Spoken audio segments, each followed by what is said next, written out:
SBA dhe Arabia Saudite firmosin një pakt 30 vjeçar bërthamor në lojë $10 miliarda.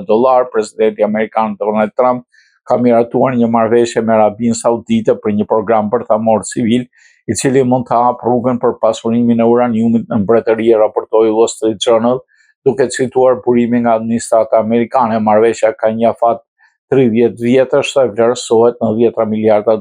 Kompanitë amerikane do kenë një rol qendror në zhvillimin e infrastrukturës bërthamore të Arabisë Saudite pa praninë e konkurrentëve të tjerë të huaj. Ndër elementet e marrëveshjes parashikohet edhe mundësia e ndërtimit të një impjanti për pasurimin e uraniumit, nëse kjo do të konsiderohet e nevojshme. Sipas administratës amerikane, mënyra se si është strukturuar marrëveshja u garanton Shtetet e Bashkuara një kontroll de facto mbi programin bërthamor saudit me qëllim që ai të mos përdoret për qëllime ushtarake. Nuk dihet nëse Kongresi do të bjerë dakord, megjithatë, vëra në Wall Street Journal, Kongresi vështirë do të ketë fuqinë për të bllokuar nismën, pasi për të kapërcyer një veto të mundshme presidenciale do të nevojite një rezolutë e përbashkët e miratuar me shumicë prej 2/3.